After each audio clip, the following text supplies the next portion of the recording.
নোয়াখালীবাসীর জন্য সুখবর রয়েছে। বিপিএল এ এইবার নোয়াখালীর এক্সপ্রেস টিম নিয়েছে দেশ ট্রাভেলস।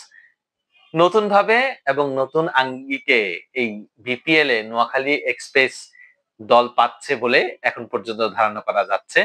এবং এখন আমার আমরা যতটুকু খবর পেয়েছি, খুলনাও একটা আসার একটা প্রবণতা রয়েছে। তার ক্ষেত্রে বরিশালের সাথে একটা অনানুষ্ঠানিক ভাবে একটা কথা চলছে, কিন্তু তারা সেই সময়ের ব্যাপারটা নিয়ে একটু বেশি কথা বলা বলি হচ্ছে, কারণ তাদের কাছে একটু সময়টা যদি বাড়ানো যেত তাহলে সেক্ষেত্রে কিছু একটা করা হতে পারতো বলে তারা বলেছেন।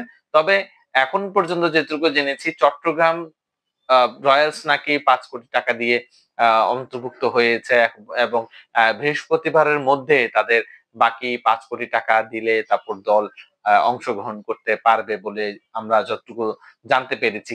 তবে সেক্ষেত্রে যদি চট্টগ্রাম রয়্যালস যদি সেই টাকাটা দিতে না পারে, সেক্ষেত্রে খুলনা আসার সম্ভাবনা রয়েছে। তবে সবচেয়ে বড় চমক হচ্ছে আহ নোয়াখালী এক্সপ্রেস আসছে। অনেক দিনের নোয়াখালীবাসীর আক্ষেপ ছিল বিভাগ চাই, নোয়াখালী বিভাগ চাই। তবে এই ক্ষেত্রে বিপিএল হয়তো সেই অভাবটা আহ আহ, পূরণ করছে, এবং সে অভাবটা একেবারেই দূর হয়ে যাচ্ছে বিপিএল এ। নোয়াখালী এক্সপ্রেস দেশ ট্রাভেল কেনার পর আহ, যদি 5 দল থাকতো, সেক্ষেত্রে কিন্তু দেশি ক্রিকেটাররা যারা আছে তারা কিন্তু এই বিপিএল থেকে দূরে সরে যেত, এবং প্লেয়াররা হয়তো দল নাও পেতে পারতো, এবং অনেকে হয়তো ঘরে বসে থাকতে পারতো। তবে টিম যত বাড়বে, প্লেয়ারদের চান্স তত বেশি বাড়বে।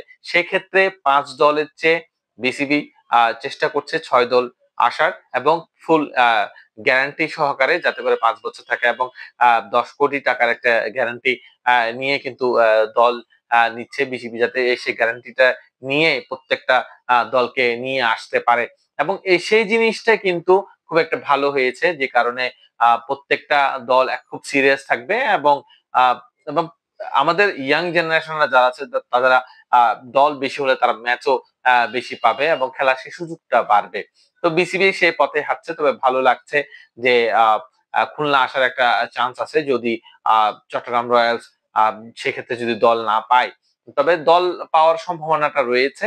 তবে চট্টগ্রাম রয়্যালসের যত আলোচনা সমালোচনা রয়েছে, সেগুলা দূর করে আমার মনে হয় বৃহস্পতিবারে আরো বাকি 5 কোটি টাকা দিয়ে দল অন্তর্ভুক্ত এবং নিলামে অংশগ্রহণ করবে। আমি যতটুকু জানছি, নিলাম 30শে নভেম্বর পর্যন্ত আহ আহ, করা হয়েছে। 30 তারিখ অকশন হওয়ার কথা রয়েছে। তবে বিসিবি যেভাবে ঘন ঘন সিদ্ধান্ত চেঞ্জ হচ্ছে, সেক্ষেত্রে আমার মনে হয় 30 নভেম্বরে একটা স্লটের মধ্যে অকশনটা হবে। তবে বিপিএল যেটা 19 তারিখ শুরু হওয়ার কথা ছিল, সেটা ডিসেম্বরের 23-24 তারিখের মধ্যে শুরু হবে, এবং জানুয়ারির 24 তারিখ হয়তো সেটার ফাইনাল হতে পারে। এখনো পর্যন্ত সেই সিদ্ধান্তটা, কারণ এখনো পর্যন্ত বলা যাচ্ছে না কখন হবে কখন হবে না, কারণ যেভাবে ঘন ঘন বিপিএল নিয়ে সময়ের পরিবর্তন হচ্ছে, সেক্ষেত্রে আসলে বলাটা মুশকিল। তবে এখনো পর্যন্ত যতটুকু খবর জানি, নোয়াখালী এক্সপ্রেস বিপিএল এ